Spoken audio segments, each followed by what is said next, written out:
Assalamualaikum warahmatullahi wabarakatuh. Baik Bapak Ibu sekalian yang kita hormati, sebelum kita mulai kajian kita sama-sama cekkan ummul kitab agar kiranya kajian ini mendapat ridho dari Allah Subhanahu wa taala. Apa yang kita kaji nanti kita dibimbing oleh Allah, pertanyaannya dibimbing oleh Allah, jawaban juga dibimbing oleh Allah. Insyaallah Allah depan kita sehingga kita bisa sami'na wa ata'na. Al-Fatihah. A'udzubillahiminasyaitonirrajim. Bismillahirrahmanirrahim. Alhamdulillah. Iyyaka na'budu wa iyyaka nasta'in. Shiratal mustaqim. Shiratal ladzina an'amta 'alaihim. Baik Bapak Ibu sekalian, hari ini kita akan membahas korelasi antara manusia dan setan atau setan dan manusia. Di mana Bapak Ibu sekalian, di dunia ini dan juga di akhirat ada 3 jenis makhluk yang Allah ciptakan. Pertama, Allah menciptakan jin. Jin itu adalah makhluk yang sangat terhormat waktu dulu, yang sangat mulia. Nah, jin ini ada di antara jin itu yang menjadi iblis. Kenapa dia menjadi iblis? Karena dia ingkar. Ada juga makhluk yang dimuliakan Allah, yaitu manusia. Maka pada saat itu Allah meminta kepada jin ya dan juga pada malaikat untuk sujud. Siapa yang diciptakan itu adalah Adam. Dan juga Allah menciptakan malaikat, di mana peran malaikat ini adalah untuk melayani manusia. Jadi malaikat itu melayani manusia, malaikat itu menjaga di depan, di belakang, di kiri dan di kanan. Dan malaikat menyampaikan wahyu. Dan malaikat mencatat semua pekerjaan manusia. Masya Allah, luar biasa ya. Jadi luar biasa sekali manusia itu mendapat pelayan, yaitu malaikat. Nah Bapak Ibu sekalian, pertama kita akan membahas dulu bahwasanya ada jin dan manusia. Allah Subhanahu wa taala berfirman di surat 51 ayatnya 56. Ini tidak asing ya. A'udzubillahiminasyaitonirrajim. Bismillahirrahmanirrahim. Wa ma khalaqtul jinnati wal insa illa liya'budun. Dibaca artinya. Pakai mic.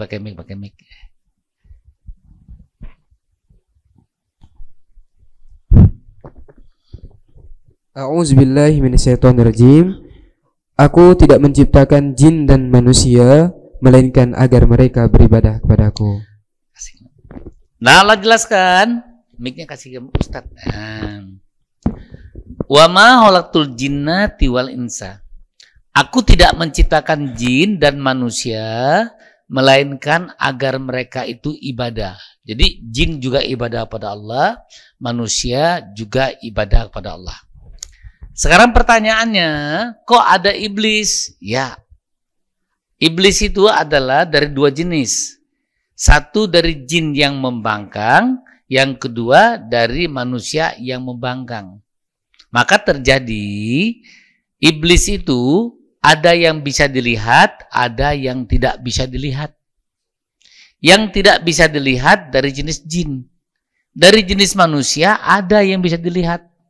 Misalkan seraka, tama, ya.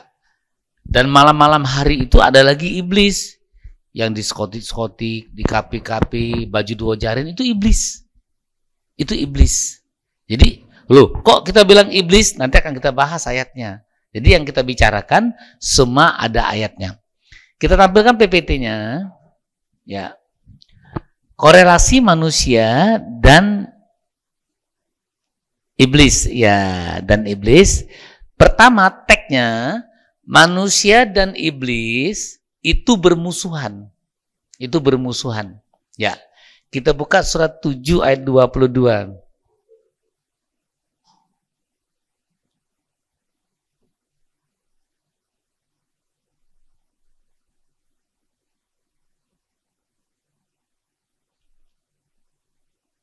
Dibaca?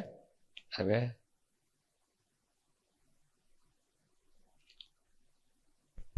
Cek.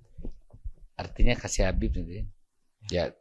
A'udzu billahi minasyaitonir rajim. Bismillahirrahmanirrahim. فدلهما بغرور فلما ذاقا الشجرة فبدت لهما سوآتهما وطفقا يخسفان عليهما من ورق الجنة وناداهما ربهما ألم أنهكما عن تلكما الشجرة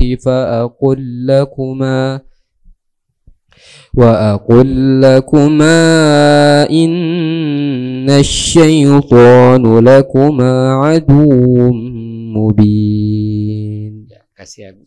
Sebelah kasih jemaah saja. Kasih Habib. Yang artinya dia setan membujuk mereka dengan tipu daya ketika mereka mencicipi buah pohon itu. Tampaklah oleh mereka auratnya, maka mulailah mereka menutupinya dengan daun-daun surga. Tuhan menyeru mereka, bukankah aku telah melarang kamu dari pohon itu dan aku telah mengatakan bahwa sesungguhnya setan adalah musuh yang nyata bagi kamu berdua. Masya Allah, luar biasa. Bapak Ibu sekalian, bahwasanya setan itu adalah musuh yang nyata. Jadi setan itu adalah musuh nyata, di mana setan itu terdiri dari dua tadi, dari jenis jin dan jenis manusia. Jadi jenis jin dan manusia. Di mana jenis manusia, ya, setan yang manusia yang ingkar, yang mengajak orang dalam kesesatan. Yang mengajak orang dalam kesesatan. Itu juga setan bahwasanya melarang orang mengaji. Jadi kalau orang ngaji Al-Quran itu semua disalahkan. Jadi banyak orang mengabaikan Al-Quran, justru kalau mengaji Al-Quran itu sesat. Oh, sesat dia itu, sesat. Mengaji Al-Quran itu harus begini. Nah, dia tidak tahu. Kita ini membaca tafsir, bukan mufasir. Apa beda mufasir dan tafsir? Kalau mufasir harus paham bahasa Arab, harus paham nahwu shorof. Kalau kita membaca tafsir, bukan mufasir, karena mereka tidak ngerti dan mereka termasuk golongan setan. Ya. Nah, Bapak Ibu sekalian, bahwasanya tugas setan itu menggoda. Tugas setan menggoda, tugas malaikat adalah menjaga. Tugas malaikat adalah menjaga. Jadi antara godaan dan jagaan. Malaikat itu menjaga di depan, di belakang, di kiri, dan di kanan. Namun malaikat tidak bisa memerangi setan itu. Malaikat tidak bisa, hai tan, jangan tan, tidak bisa. Ya, karena ada perjanjian kepada Allah. Begitu setan itu menggoda manusia, malaikat melarangnya, itu malaikat melaksanakan suatu perjanjian yang salah.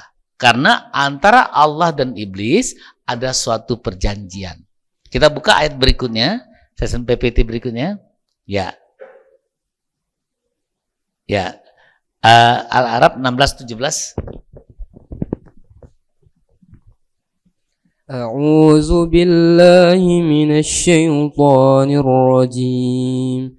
قال فبما أغويتني لأقعدن لهم صراطك المستقيم ثم لآتينهم من بين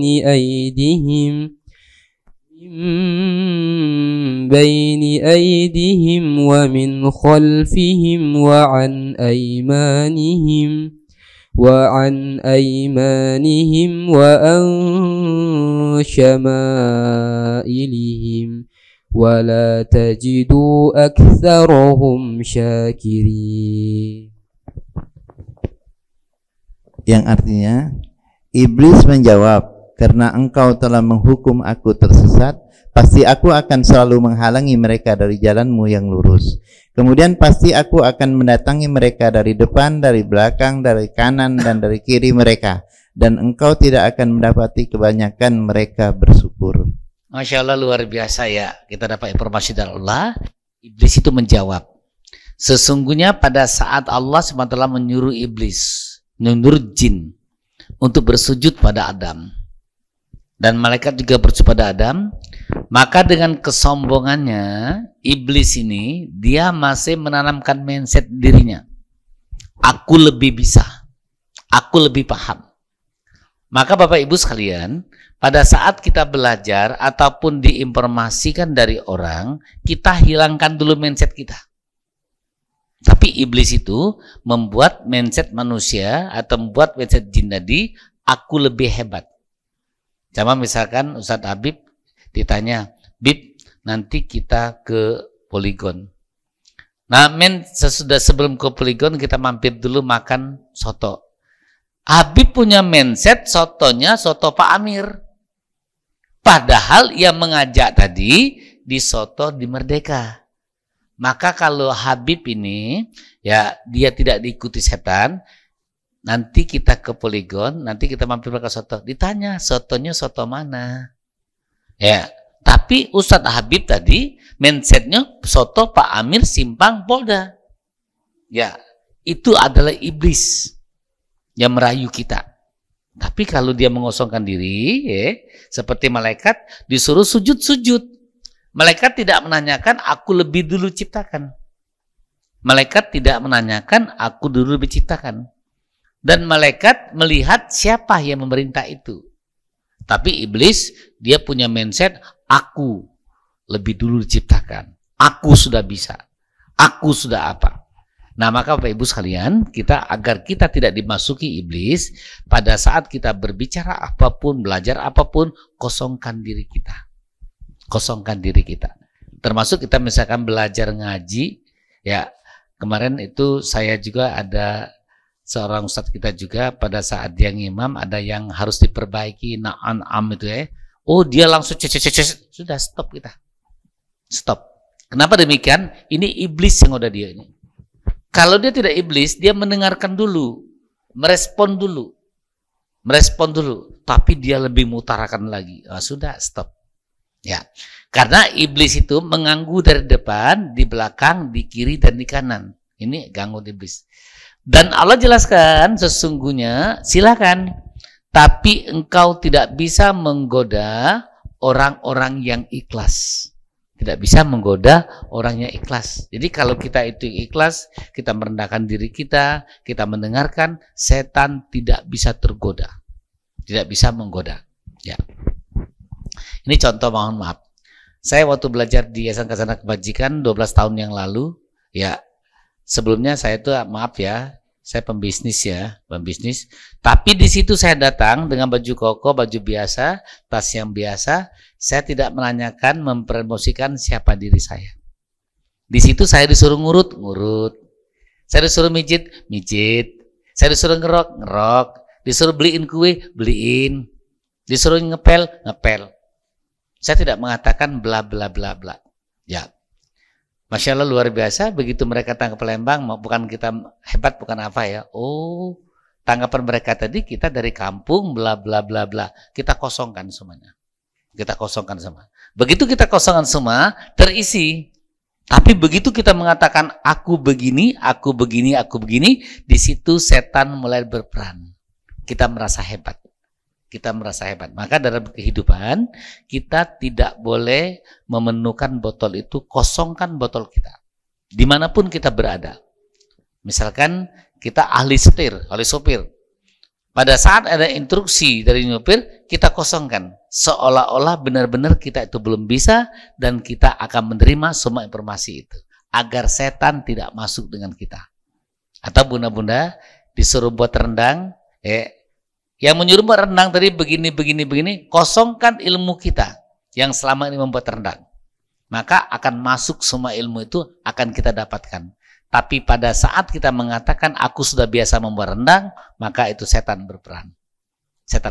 Masya Allah luar biasa. Nah Bapak Ibu sekalian, setan itu dari jenis apa? Kita buka dulu di PPT lagi. Ada jenisnya, ya.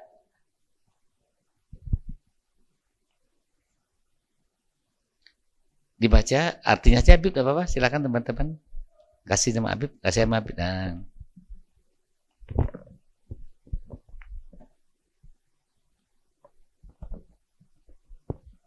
Quran surat Al-An'am ayat 119 Ya. yang artinya, dan demikianlah untuk setiap nabi kami menjadikan musuh yang terdiri dari setan-setan, manusia dan jin. Sebagian mereka membisikkan kepada sebagian yang lain perkataan yang indah sebagai tipuan. Dan kalau Tuhanmu menghendaki, niscaya mereka tidak akan melakukannya. Maka biarkanlah mereka bersama apa kebohongan yang mereka ada-adakan. Nah, di sini bahwasanya Bapak Ibu sekalian, manusia itu ada yang soleh.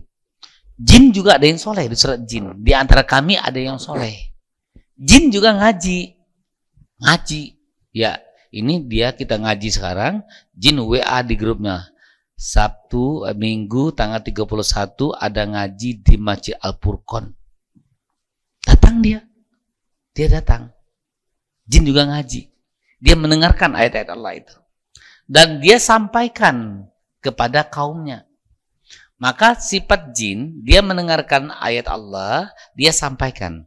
Dia dengar ayat Allah, sampaikan. Tapi kita mendengarkan ayat Allah, ya, kadang-kadang cukup di kita, tidak menyampaikan. Tidak menyampaikan. Kenapa tidak sampaikan Ustadz? Ya, kenapa tidak sampaikan Bunda? Ustadz, aku nyampaikan, diejek wong. Yang ngejek itu iblis. Yang ngejek itu iblis. Jadi bunda-bunda, begitu dapat ayat Allah, sampaikan. Lantas pertanyaannya, saya ditanya, kamu kan nggak sarjana PTIQ, kamu tidak sarjana tafsir. Untuk paham Al-Quran tidak perlu sarjana tafsir. Ya, cukup dengan pengajian disampaikan oleh yang menyampaikan, mengerti, paham isinya, kita laksanakan, kita sampaikan. Contoh, bahwasanya berimpak itu pada siapa? Orang tua, kerabat, anak yatim, orang miskin, dan fisabilillah. Ya, kita sampaikan kemana berimpak? Impaklah pada orang tua, kerabat, anak yatim, orang miskin, dan fisabilillah. Ya, oh kamu menyampaikan tafsirnya itu harus tahu nasorobnya, nggak butuh atau lagi. Kita bukan mufasir, karena kita membaca tafsir, Nah, gawe iblis ini macam-macam. Oh, kamu harus begini, harus begini, harus begini. Dia tahu tidak membaca tafsir dengan mufasir. Ya, mufasir itu apa perannya? Membaca tafsir apa? Maka membaca tafsir itu dari beberapa konteks. Pertama, orang dari depan ibaratnya. Oh, HP dari depan, dari belakang, dari kiri, dari kanan. Jadi Al-Quran itu bahwasanya bisa secara tekstual yang kita baca, tapi harus lihat lagi konteksnya dan kontekstual. Yang dikatakan nafsu membaca Al-Quran itu, contoh, bunuhlah orang kafir, bunuh orang kafir. Nah, itu nafsu namanya. Karena itu teks. Konteksnya ada lagi. Kontekstualnya ada lagi. Boleh beristri berapa, Bib? 4 ya? 4. Ya, tapi itu ada lagi, itu teks ya. Teks. Konteksnya apa? Satu, ada ayat lain, jika mampu. Ya, mampu itu berbagai macam yang kata mampu itu. Ya, jangan dikatakan sunnah Rasul. Al-Quran mengatakan istri 4, harus bini 4, berjejer. Mampu tidak. Maka terdiri ada teks, ada konteksnya. Ada kontekstualnya. Ya. Nah, tetapi bagi setan, iblis ini selalu menghalangi orang di jalan Allah. Misalkan Bunda menyampaikan, Bapak Ibu menyampaikan sekali, itu iblis. Ya. Kalau tidak iblis, dia mendengarkan. Siapapun yang menyampaikan, dia mendengarkan. Dia tidak melihat orang yang menyampaikan, tapi lihat apa yang disampaikannya itu. Oh, andai kata yang disampaikan itu salah, maka dia pelan-pelan untuk memperbaiki. Tapi kalau setan, dia menyebarkan. Itu namanya pekerjaan iblis dan setan. Ya, iblis dan setan. Nah, maka Bapak Ibu sekalian, kita teruskan PPT-nya. Bahwasanya cara kerja dari marketingnya setan ini, pertama, dia membuat pelindungnya itu setan. Contoh, banyak ya, kita mohon maaf, orang syara-syara ngambil air agar dapat berkah, ngambil air kuburan, ngambil tanah kuburan, itu adalah musyrik. Nanti kalau apa puyang ini, tolong ini, puyang ini, itu setan. Itu pelindungnya setan. Ya. Kemarin ada juga Palembang di tanah kuburan, ngambil banyu kotor-kotor, diminum. Oh, kan kubur itu banjir, di sebelah kiri masuk dalam botol, diminum. Ya. Itu adalah marketingnya iblis. Marketingnya iblis. Nanti dia akan didatangi iblis itu lewat mimpi dan sebagainya. Oh, seolah-olah yakin bahwasanya kuburan itu membawa keramat, membawa berkah. Terjadi banyak orang yang siara banyak, tapi ada kemusyrikan. Boleh tidak siara? Boleh. Untuk apa kita siara? Satu, mengenang kita mati. Yang kedua, mendoakan. Yang ketiga, kita mengingat jasanya. Oh, misalkan Kiai Marogan punya jasa begini. Di mana kisah Kiai Marogan itu dia bisa begini. Boleh. Untuk menguatkan iman kita. Tapi jangan minta dengan Kiai Marogan. Ya, zaman-zaman dulu kan di sana ada jimat, tapi oleh keluarganya diberantas, tidak boleh lagi ada jimat-jimat dan sebagainya. Ya. Nah, pelindung setan yang dimana pada saat kapan dia menjadi pelindung setan? Pada saat dia membuat suatu kegiatan yang tidak ada aturan di Al-Quran. Contoh, dapat mobil mandi kembang, polerin dengan sagu, dengan apa lagi, gendum. Ada tidak ajarannya? Tidak ada. Tidak ada itu. Yang ada, kita itu kalau di kisah Nabi itu, bahwasanya bersyukur. Bagaimana bersyukur? Boleh kita ngajak orang sedekah, ajak berjalan seperti apa, dan ucapkan terima kasih. Bukan mandi kembang, dipoleri dengan sagu dan gandum, cak menambah pempek. Tidak boleh. Karena tidak ada ajarannya. Tidak ada ajarannya. Yang kedua, manusia itu dijadikannya pembantu, asisten. Jadi asisten, astan namanya, asisten setan. Ya, tukang olok-olok. Jadi astan. Yang ketiga marketnya, dia dijadikannya saudara setan. Oh, saudara dekatnya setan. Yang keempat, dia dijadikan bestie, teman setianya setan. Itu marketingnya setan. Coba kita lihat. Pertama, pelindungnya adalah setan. Kita lihat, enter. Ya, silakan dibaca langsung artinya saja. Pelindungnya setan. Quran surah Al-Baqarah 257 yang artinya Allah pelindung orang yang beriman. Dia mengeluarkan mereka dari kegelapan kepada cahaya atau iman. Dan orang-orang yang kafir, pelindung-pelindungnya adalah setan yang mengeluarkan mereka dari cahaya kepada kegelapan. Mereka adalah penghuni neraka. Mereka kekal di dalamnya. Allah pelindung orang-orang yang beriman. Maka di ayat lain menjelaskan, kewajiban kami hanya menjaga orang-orang yang beriman. Jadi kalau kita itu memberi pelindungnya Allah, kita tidak pernah khawatir, tidak pernah takut.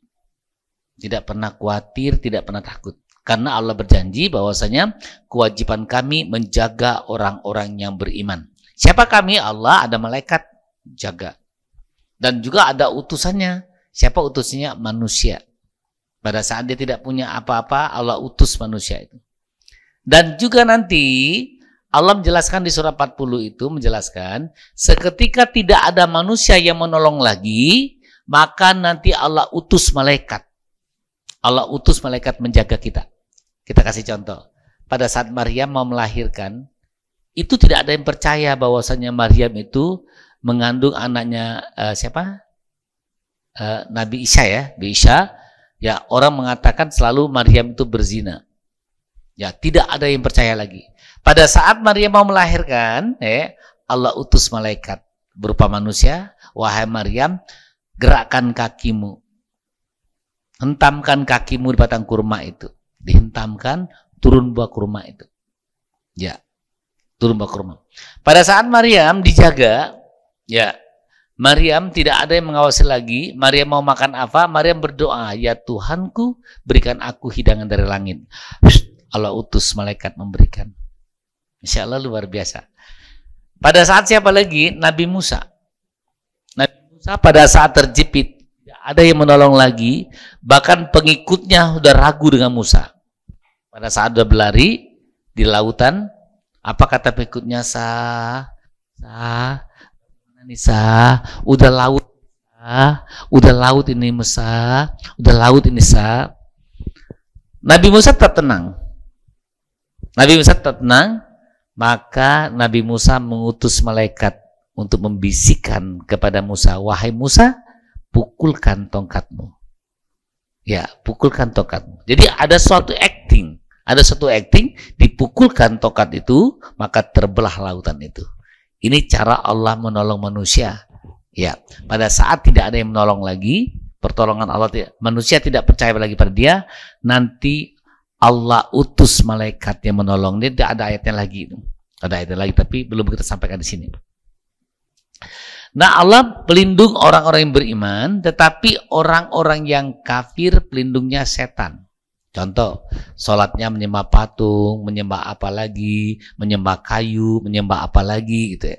Dengan kayu keramat, dengan apa, bambu-bambu keramat, bambu bercabang 7, membuat jimat, ini membawa berkah, membawa semua. Padahal Allah katakan, semua nikmat itu dari aku. Maka orang-orang yang beriman, hatinya itu merasa tentram. Jadi maka terjadi bahwasanya ada dia namanya elemen-elemen iman, dan juga ada juga apa tuh yang mendapatkan, dia ada elemen iman, ada dia namanya apa namanya, naskah kita tuh lupa, elemen sama energi iman. Jadi orang beriman tuh punya energi yang jelas ya, dapat ketenangan, dapat kebahagiaan, dan orang beriman tidak takut dengan permasalahan, dan orang yang beriman tidak khawatir terhadap dirinya sendiri karena dia yakin Allah akan menjaga. Maka orang beriman tidak pernah khawatir, tidak pernah merasa takut. Nah, kita teruskan ke PPT berikutnya ya, bahwasanya orang-orang kafir ya, orang-orang kafir dia akan menjadi asisten setan. Astan namanya, asisten setan. Ya, kita baca. Silakan. Quran surah Al-Baqarah ayat 202 yang artinya, mereka itulah yang memperoleh bagian dari apa yang telah mereka kerjakan, dan Allah Maha cepat perhitungannya. Astan 202. Coba dimanualkan. Surat berapa tadi? Surat 7 ya? Itu surat berapa itu? 7.202. Salah itu.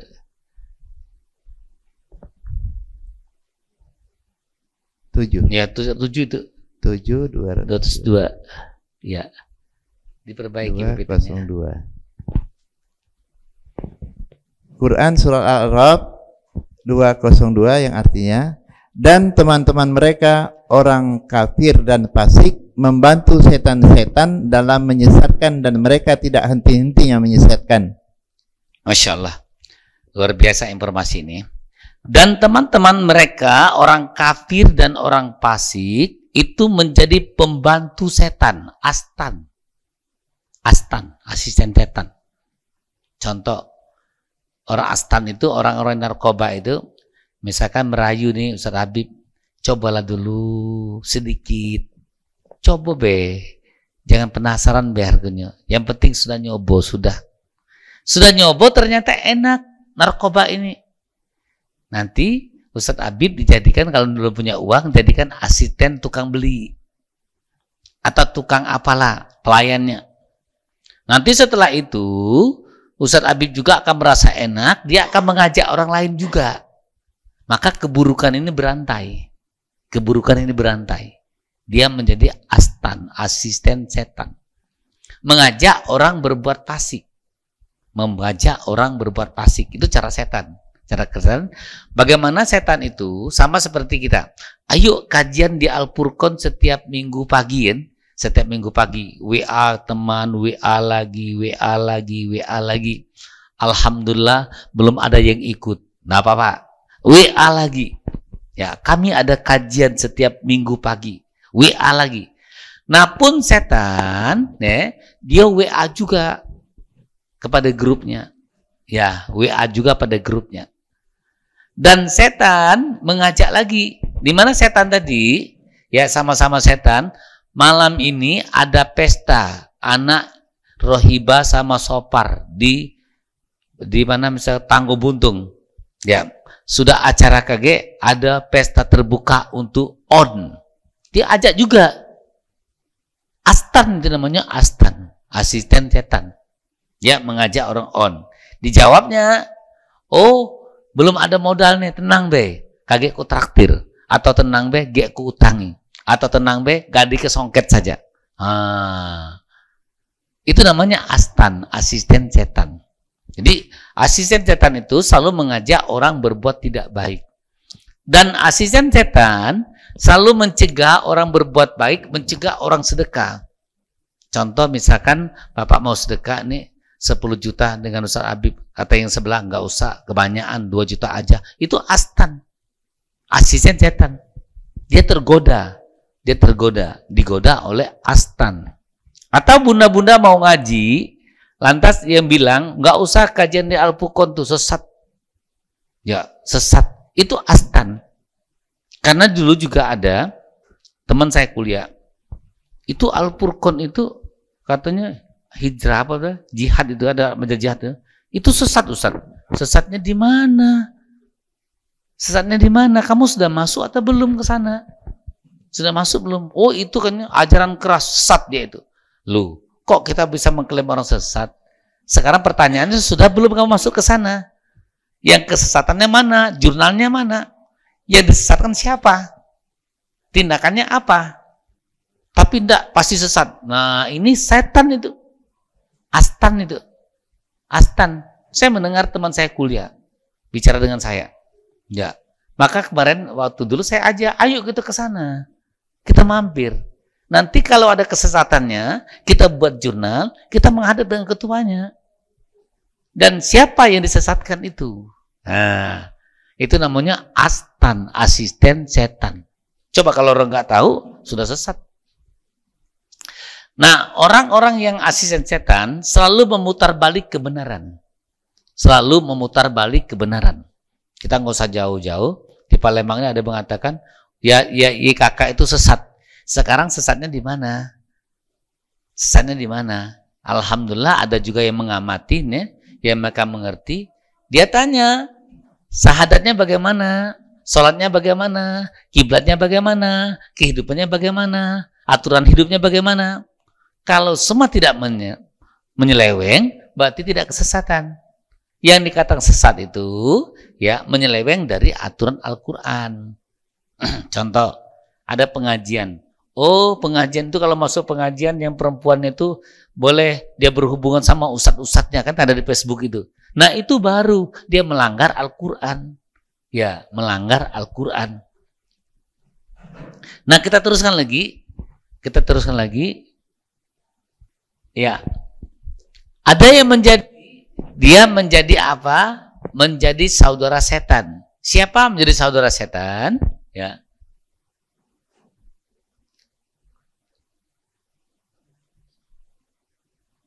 Ya, dibaca Bib. Quran surat Al-Isra ayat 26-27 yang artinya, dan berikanlah haknya kepada kerabat dekat, juga kepada orang miskin dan orang yang dalam perjalanan, dan janganlah kamu menghambur-hamburkan hartamu secara boros. Sesungguhnya orang-orang yang pemboros itu adalah saudara setan, dan setan itu sangat ingkar kepada Tuhannya. Allah jelaskan, janganlah kamu mengamburkan harta kamu dengan boros. Sesungguhnya pemboros itu adalah saudara setan yang sangat ingkar kepada Tuhannya. Nah, pemboros ini, Bapak Ibu sekalian, dikatakan pemboros, dia mengambur-hamburkan hartanya. Termasuk satu malam dia ke diskotik habis 20 juta, 15 juta, cuman karaoke doang, itu boros. Ustadz, boleh nggak kita karaoke? Ya boleh-boleh saja. Bukan tidak boleh karaoke. Orang namanya seni kok. Mau karaoke di rumah, mau nyanyi di rumah, atau dia mau acara dengan keluarga, boleh saja. Bukan berarti tidak boleh. Bukan berarti tidak boleh. Itu namanya seni. Ya. Yang tidak boleh itu boros. atau dia melanggar dari aturan Allah. Sama seperti karaoke, dia minum miras, itu sudah pemboros. Ya, sedikit aja, minum bir aja, 3 botol aja, itu udah boros. Dan dia sudah mengikuti langkah-langkah setan. Ya. Maka Allah jelaskan di sini bahwasanya sesungguhnya pemboros itu adalah saudara setan. Dia menjadi saudara dari saudara setan. Namanya saudara, setan keluar masuk ke tempat dia sesukanya. Pagi datang setan, sore datang, malam datang. Nah, biasanya orang dikatakan pemboros seneng. Oh, ibu ini boros nian. Beli daging sekali 10 kilo, udah habis dibuang-buangnya be. Hehehe. Ketawa dia. Senang dikatakan boros. Senang karena dia saudara setan. Oh, ibu ini beli baju, sekali beli baju 5, ada yang belum dipakai di lemarinya. Hehehe, dokumen. Dia senang. Karena apa? Dia saudaranya setan. Dia saudaranya setan. Jadi bunda, bapak ibu sekalian, kita kalau dikatakan orang boros, segera bermohon ampun, astagfirullahaladzim. Segera kita introspeksi diri. Segera kita introspeksi diri. Karena pemboros adalah saudara-saudara setan. Terus yang keempat, marketing setan, dia akan jadikan bestie. Apa bestie? Itu teman setianya setan. Ya, kita baca.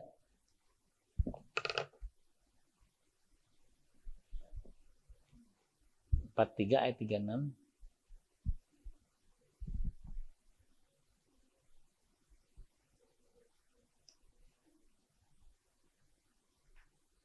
Ya, dibaca. Siapa yang berpaling? Quran surat 43 ayat 36, 37 yang artinya, ya.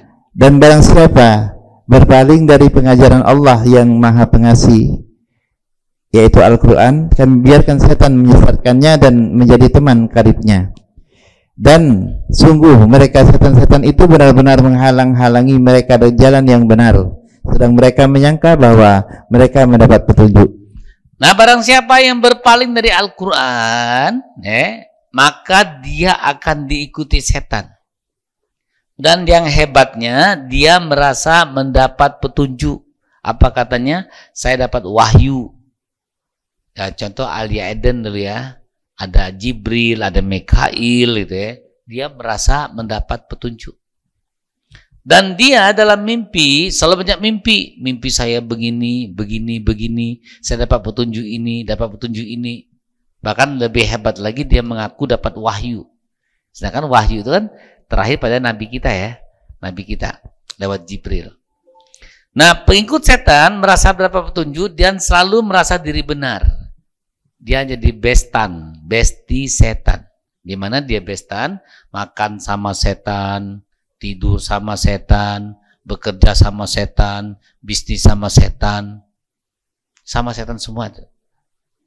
Maka kita itu harus diawali kalau makan itu dengan Bismillahirrahmanirrahim. Jadi makan tidak belepotan, ya.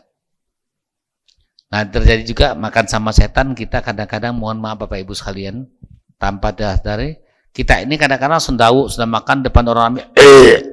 Kira-kira jijik enggak kita lihatnya? Jijik. Ya, kalau orang Arab paling benci orang sendawu itu. Ya. Paling benci dia. Ini dia kita janda. Karena kalau mau sendawa minggir. Ya, minggir. Yang lebih parah lagi sudah makan lagi, sendawu lagi apa? Pakai dongkrak lagi.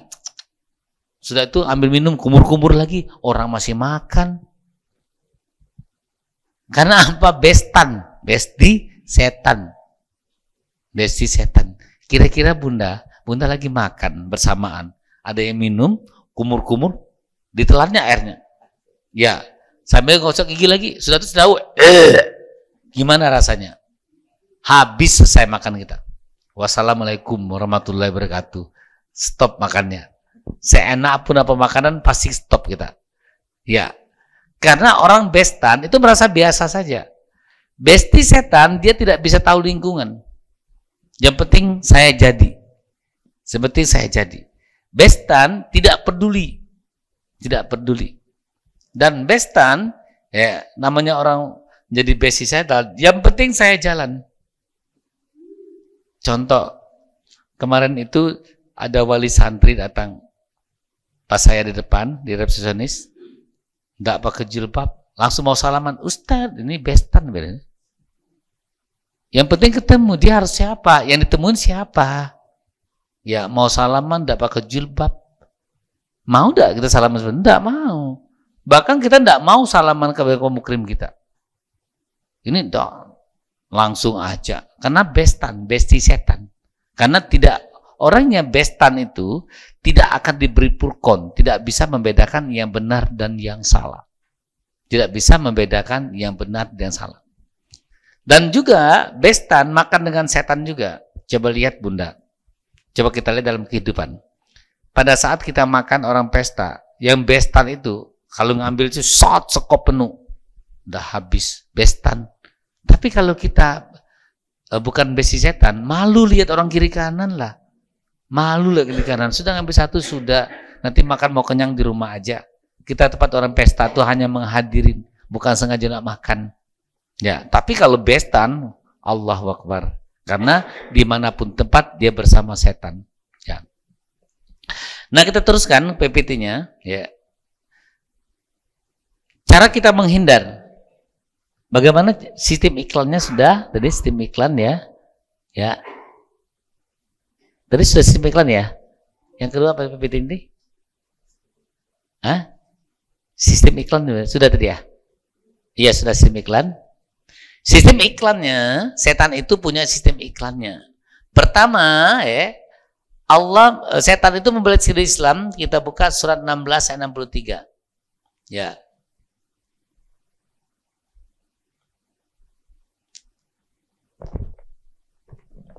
Quran surat An-Nahl ayat 63 yang artinya, demi Allah, sungguh kami telah mengutus rasul-rasul kepada umat-umat sebelum engkau Muhammad, tetapi setan menjadikan terasa indah bagi mereka perbuatan mereka yang buruk, sehingga dia setan menjadi pemimpin mereka pada hari ini dan mereka akan dapat azab yang sangat pedih. Nah, setan itu merasa indah perbuatan yang buruk. Contoh, orang narkoba, nyabu misalkan. Oh jangan nyabu. Oh, nyabu tuh lalu duit, mengkate duit, dapat pacak nyabu.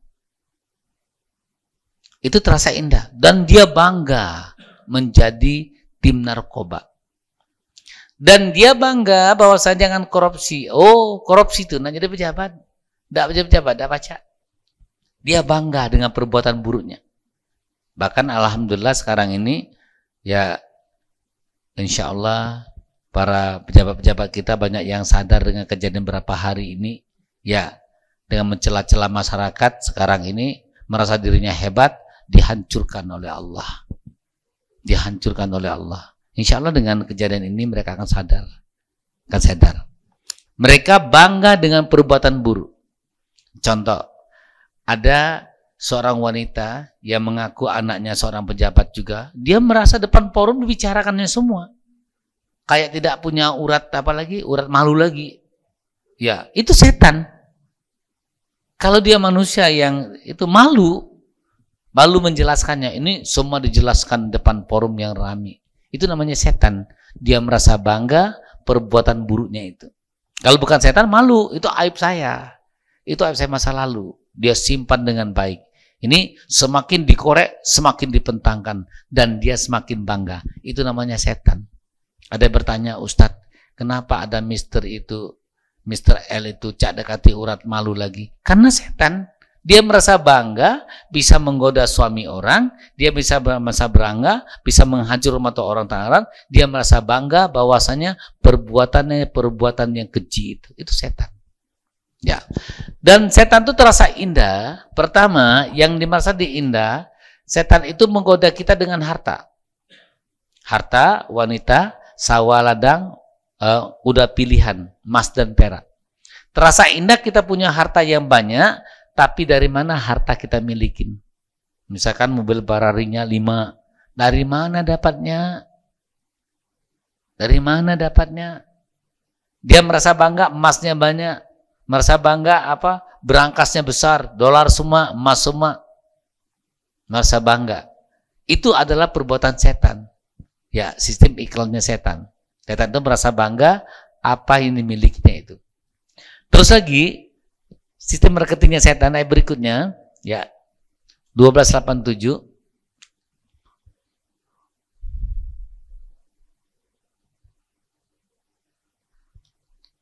Ya, dibaca. Surat Yusuf 87 yang artinya, wahai anak-anakku, pergilah kamu carilah berita tentang Yusuf dan saudaranya dan jangan kamu berputus asa dari rahmat Allah. Sesungguhnya yang berputus asa dari rahmat Allah hanyalah orang-orang kafir. Ya, setan itu punya marketing putus asa. Coba kita lihat ibu-ibu, maaf ya, suaminya meninggal, nangisnya bertahun-tahun, itu adalah putus asa. Anaknya meninggal, nangisnya bertahun-tahun, itu adalah putus asa. Itu adalah termasuk marketingnya setan. Itu marketingnya setan. Dan juga marketing setan itu membuat kita tersinggung. Oh, saya tersinggung dengan ini. Seharusnya kita nggak boleh tersinggung. Orang menjelekkan kita, senyum aja. Terima kasih. Insya Allah saya perbaikin. Ya. Apalagi mudah tersinggung, kecewa, putus asa, itu semua marketingnya setan. Itu semua marketing setan. Sedikit-sedikit, tersinggung, bengisnian, wah begini-begini, itu marketing setan. Padahal Allah itu menegur kita lewat wahyu dan belakang tabir. Pada saat kita dimarah atau dinasehati, itu Allah lagi memberikan nasihat kepada kita. Karena Allah tidak pernah menasihati kita langsung. Kira-kira pernah tidak Bapak Ibu sekalian malam-malam digedor rumahnya, kita salah. Assalamualaikum, ibu tuh salah ibu tuh begini seharusnya, ibu begini, tidak pernah kan? Allah memberikan lewat wahyu dan belakang tabir, memberikan nasihat lewat manusia. Atau juga nanti lewat mimpi. Allah memberikan lewat mimpi. Itu bisa juga ya. Lewat mimpi bisa juga bahwasanya Allah memberikan tanda-tanda kehidupan kita. Karena mimpi itu ada arti-artinya semua. Ada arti-artinya semua. Jadi marketing setan itu tersinggung, kecewa, putus asa, ya, iri, dengki. Itu marketingnya setan. Marketingnya setan. Jadi pada saat kita tersinggung, kita putus asa, di situ setan punya peran. Punya peran. Salah. Kita teruskan. Peristinya bermusuh-musuhan. Ya. Surat 6 ayat 91.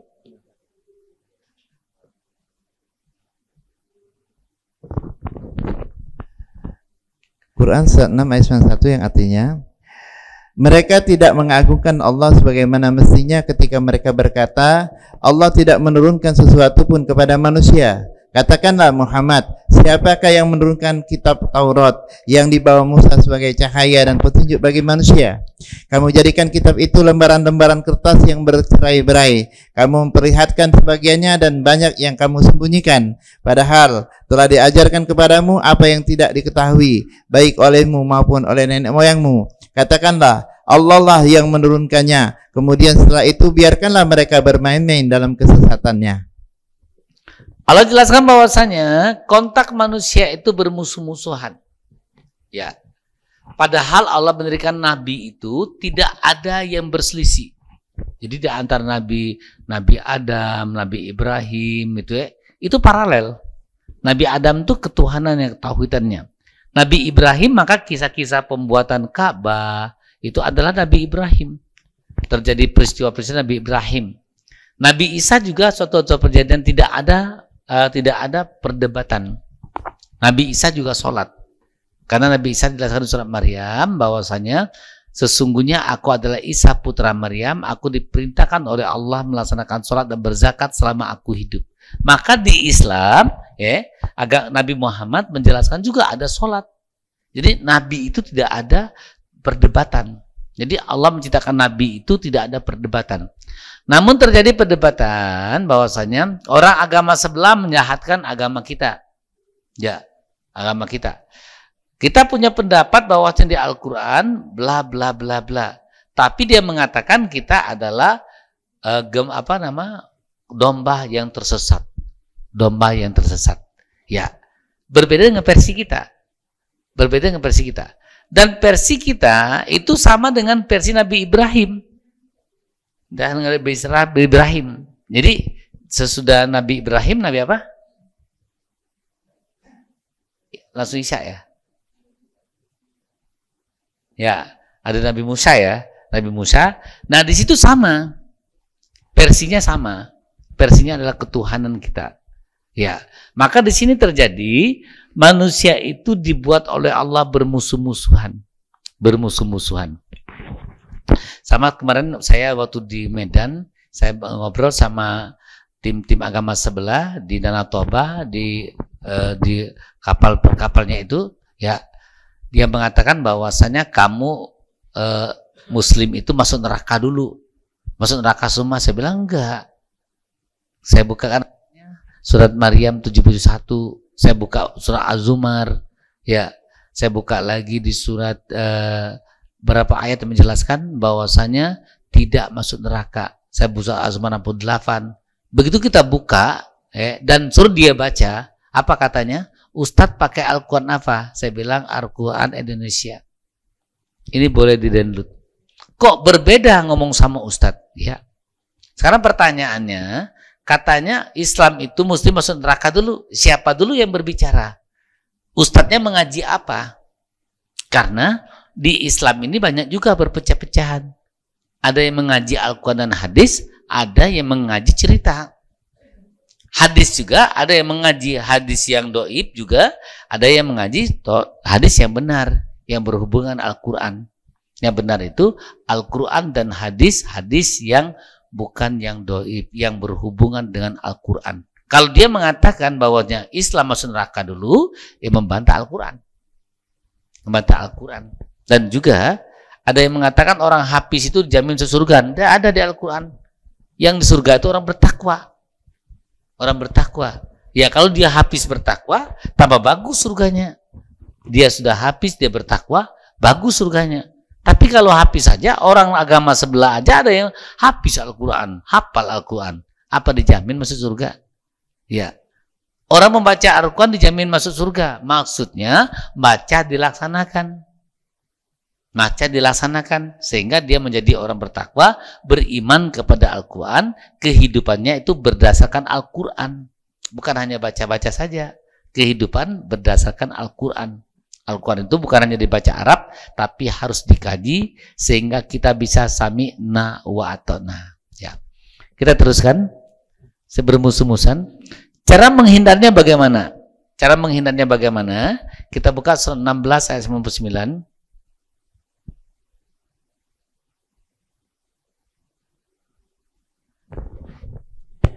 Quran surah An-Nahl ayat 99 yang artinya, sungguh setan itu tidak akan berpengaruh terhadap orang yang beriman dan bertawakal kepada Tuhannya.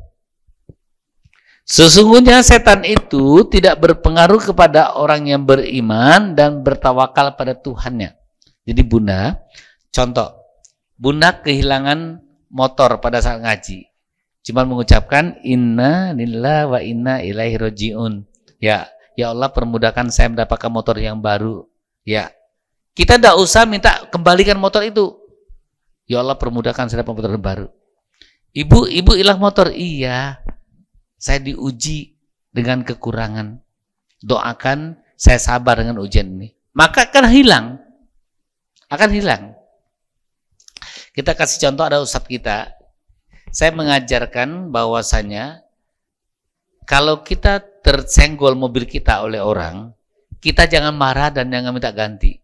Kalau bisa, kita kasih uang jajan buat dia. Kemarin itu ada ustadz kita juga, ya Ustadz Endra namanya, mobilnya ditabrak oleh pickup sampah, dituruninya, dia tidak menanyakan mobilnya, Bapak sehat? Sehat, dikasih uang 150.000. Apa kata yang nyopir itu? Pak, saya ini nombor, enggak apa-apa, Bapak istirahat dulu. Istirahat dulu. Bapak istirahat dulu. Kan mobil ditombor, dikomplot nih. Ditombor oleh pickup sampah. Ya, kita kasih uang 150.000. Masya Allah, luar biasa. Sesudah itu dia mendapatkan keajaiban dari Allah. Kalau orang ditabrak marah, itu biasa. Itu biasa. Orang ditabrak minta ganti, itu biasa. Tapi orang ini ditabrak, berikan nasihat kepada yang nabrak, dan berikan bekal kepada dia, ucapkan terima kasih, itu luar biasa. Karena dia bertawakal pada Tuhannya. Kenapa demikian? Tidak ada musibah yang terjadi, kecuali sudah tercatat di laut mahfuz. Itu namanya bertawakal. Itu namanya bertawakal. Tapi kalau kita minta ganti, minta apa, itu biasa. Tapi kalau kita bertawakal pada Allah, tidak ada musibah yang terjadi kecuali seizin Allah, maka kita kembalikan urusan kepada Allah. Kita akan mendapatkan ketenangan. Insya Allah, Allah akan ganti. Allah akan ganti. Itu luar biasa. Terus bagaimana kita menghindar dari setan? Ya. Terus lagi.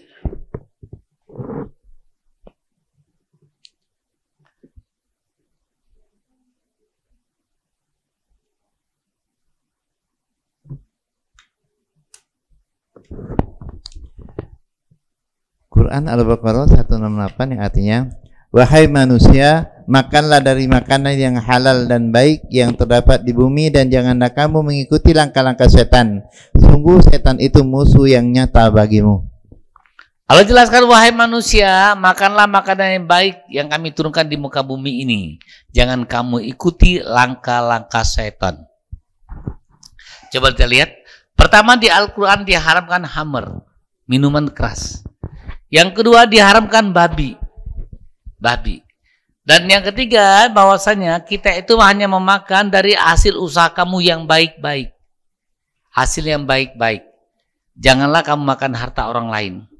Jadi 3, pertama khamr, babi, dan disuruh makan yang baik-baik.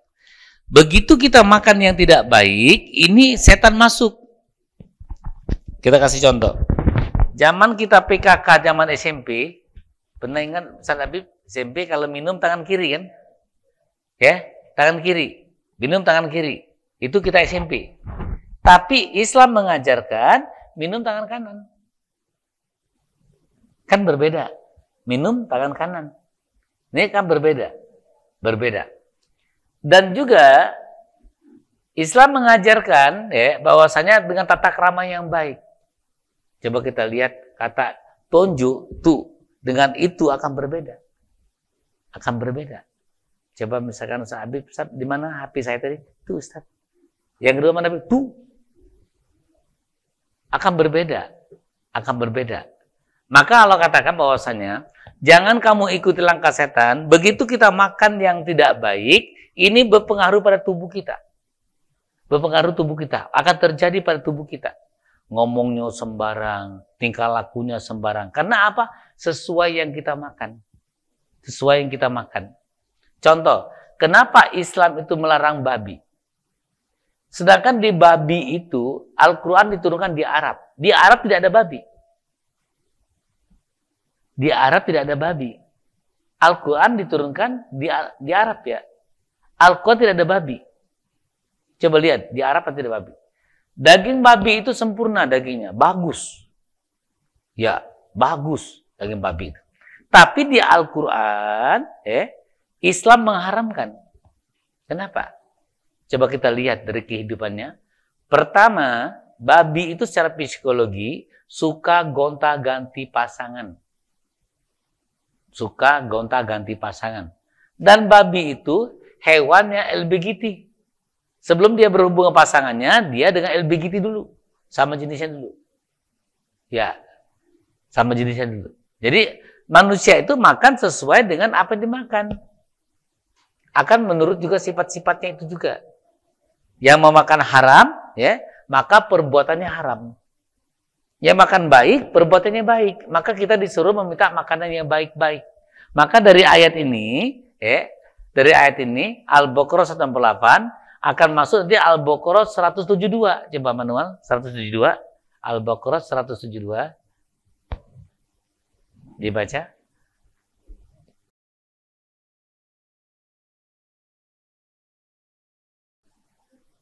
Al-Baqarah 172 yang artinya, wahai orang-orang yang beriman, makanlah dari rezeki yang baik yang kami berikan kepada kamu, dan bersyukurlah kepada Allah jika kamu hanya menyembah kepadanya.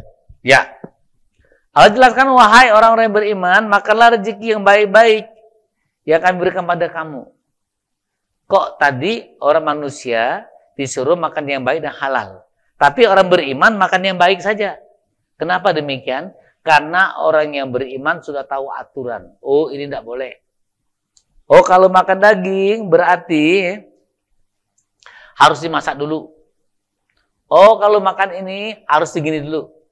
Karena ada aturan. Orang beriman tahu yang haram, tahu yang halal. Disuruh baik-baik. Cara makannya baik. Contoh, orang beriman kalau minum tangan kanan. Ya, ini udah tahu dia. Ini bukan hammer. Ini air putih. Ya, tapi caranya yang baik. Maka Bapak Ibu sekalian, ya, kita itu dalam kehidupan itu sesuai dengan pola. Jadi kalau ingin pola kita tuh sehat, ingin jadi orang kaya, ingin sukses, kita berakting jadi orang sukses. Contoh, bunda-bunda sekalian, sendok. Maaf ngomong, ada orang tuh sendok di rumahnya yang harga 3.000 satu losen, bengkang. Ya, ini dia berakting jadi miskin. Kita berakting jadi orang kaya, sendok itu cuma 5.000 satu udah mewah. Kalau 10 sendok berapa? 50.000. Dengan sendok 50.000, kita telah mengkondisikan diri kita berhidup mewah. Berkelas hidup kita. Ada orang tuh sendoknya, sendok yang makan inilah, yang apa inilah, inilah, karena dia tidak bisa mengatur yang baik. Padahal dia punya kemampuan untuk membeli. Ada lagi piringnya yang warna melami-melami itu, oh udah kabur. Udah bercak-bercak semua. Padahal piring yang bagus itu harganya paling 10.000 satu. Ya, kalau keluarganya 6 berarti 60.000. Dengan pola 60.000, dia sudah menyajikan di rumahnya seperti restoran. Itu makan yang baik dan pola yang baik. Tapi ada orang cuek aja. Piringnya piring kaleng, piring melamin yang burem-burem, yang lihatnya aja jijik kita. Ya, melamin yang merah tuh bercak-bercak semua seperti jijik kita. Tapi kalau orang-orang yang beriman, dia yang baik. Makan yang baik, letakkan yang baik, pola yang baik. Gitu. Maka dalam makan itu diatur. Diatur. Sama juga seperti, maaf ya, orang-orang kadang-kadang yang membuat tidak suka kita nyaman bersama orang, ini makan pindang bersama-sama, sendok dia ngambil sendok sana. Jijik enggak kita? Jijik lah. Maka dia katakan baik. Kalau ya makan bersama, pakai sendok yang bersama. Jangan yang pribadi. Ini banyak orang-orang seperti itu. Kenapa demikian? Karena dia belum bisa, belum mendapatkan furqan itu. Belum bisa membedakan yang benar dan yang batil. Sudah makan, sendawa, ngosok gigi lah, berkumur lah. Itu semuanya adalah kata baik tadi seperti apa? Karena kita berhubungan dengan siapa. Masya Allah ini luar biasa. Habis ya PT-nya ya? Apalagi marketingnya? Habis? Singkat lagi ya. 268. Ya, satu lagi marketingnya.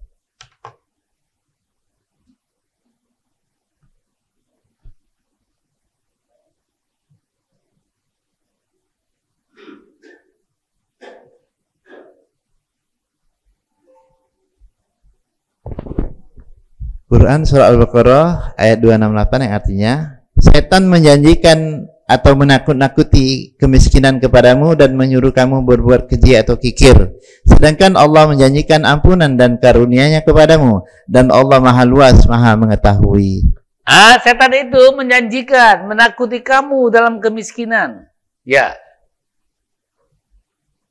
Berbisikkan nanti takut miskin. Ya.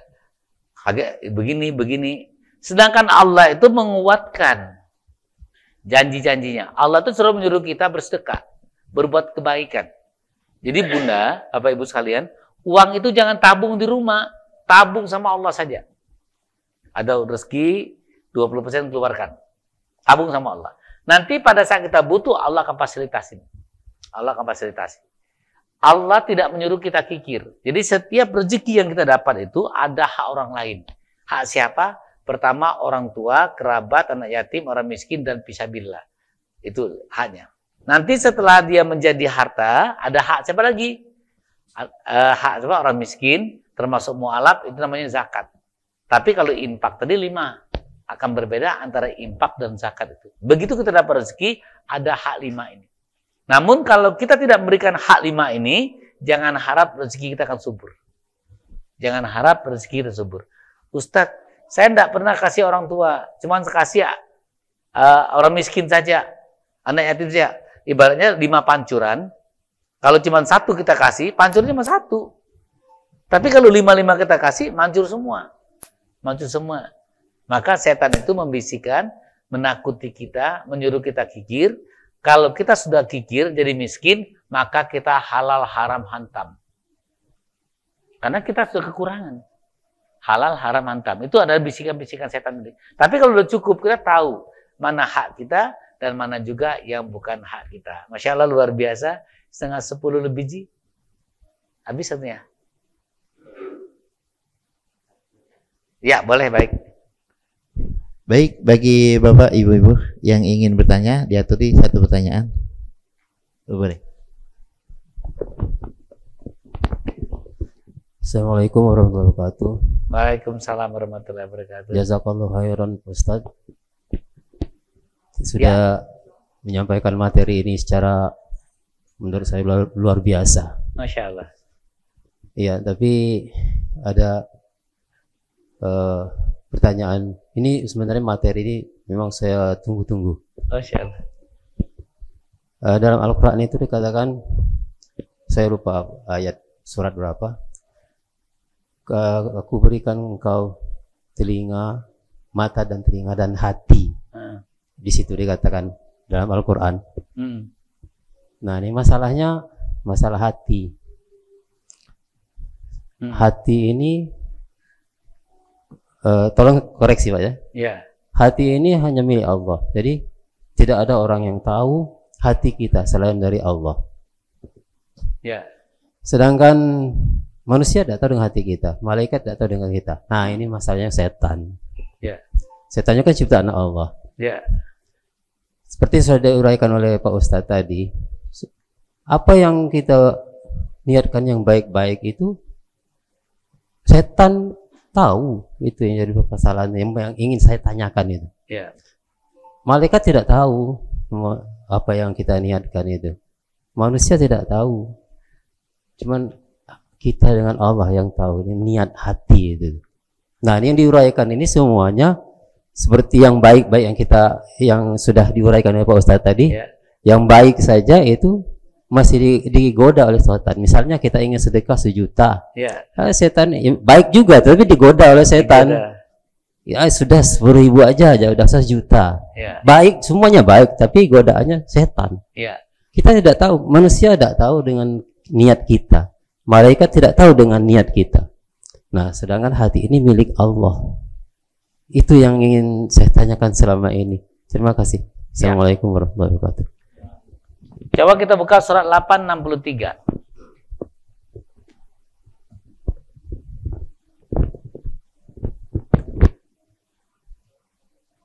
Dibaca yang bertanya.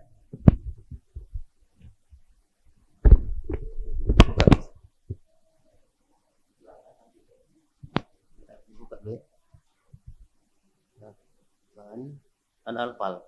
Ya. 63.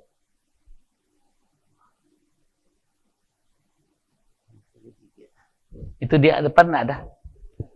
Oh ada. Ya. Terjemahannya jelas tadi. Ya. Dan yang mempersatukan hati mereka orang-orang yang beriman. Walaupun kamu membelanjakan semua kekayaan yang berada di bumi, niscaya kamu tidak dapat mempersatukan hati mereka. Akan tetapi Allah telah mempersatukan hati mereka. Sesungguhnya Dia Maha Perkasa lagi Maha Bijaksana. Ya, kita buka lagi 8 ayat 24.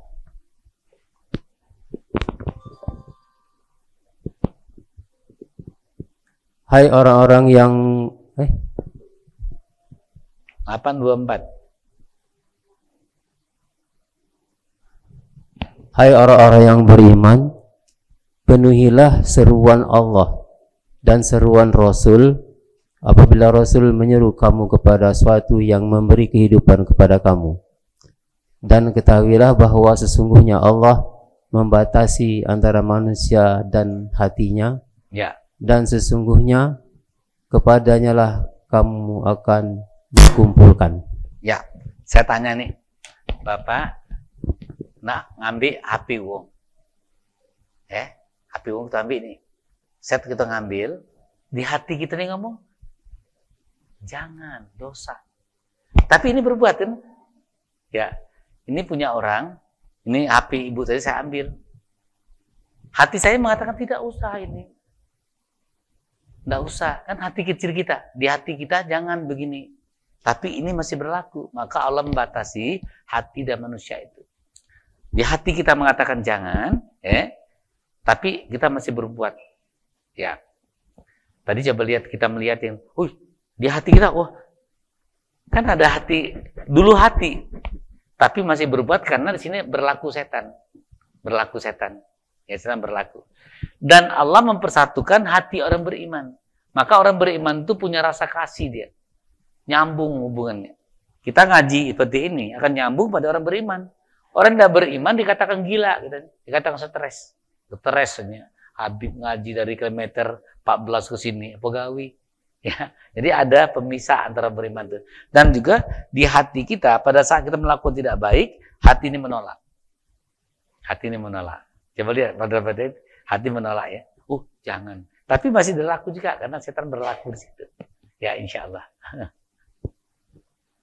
Jadi kita buka tadi Al-Anfal 24 sama Al-Anfal 63. Insya Allah.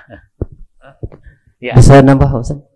Bisa kira-kira mau nambah ini masalah tadi? Ya, boleh. Yang ingin saya tanyakan itu, hati ini kan milik Allah. Ya. Sedangkan setan itu ciptaan Allah sama dengan kita. Malaikat, kita, setan, jin itu milik Allah. Allah yang menciptakan. Ya. Sedangkan hati ini milik Allah. Yang saya tanyakan, malaikat sama manusia itu, yang sesama manusia itu tidak tahu hati kita kecuali Allah. Ya. Tapi setan tahu itu. Nah itu garis besarnya yang ingin saya tanyakan itu. Apakah ini memang sudah takdir Allah begitu untuk menggoda manusia sehingga dia tahu juga hati kita, setan itu, jin itu. Itu yang ini. Terima kasih. Kita buka 1699 lagi. Surat 16 ayat 99.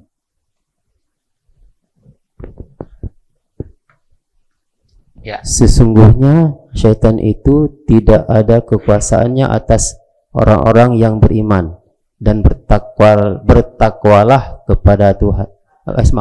Sesungguhnya syaitan itu tidak ada kekuasaannya atas orang-orang yang beriman dan bertawakal kepada Tuhannya. Jadi hati itu milik Allah, ya. Bahwasanya setan itu berlaku kalau orang itu tidak tawakal. Tapi kalau orangnya tawakal, beriman pada Allah, tidak berlaku.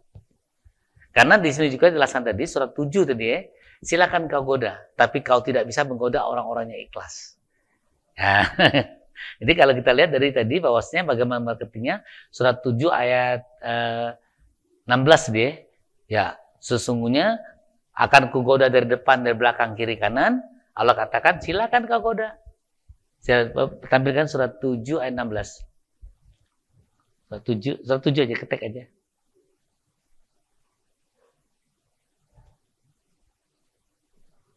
Nah, coba baca. Dibaca lagi.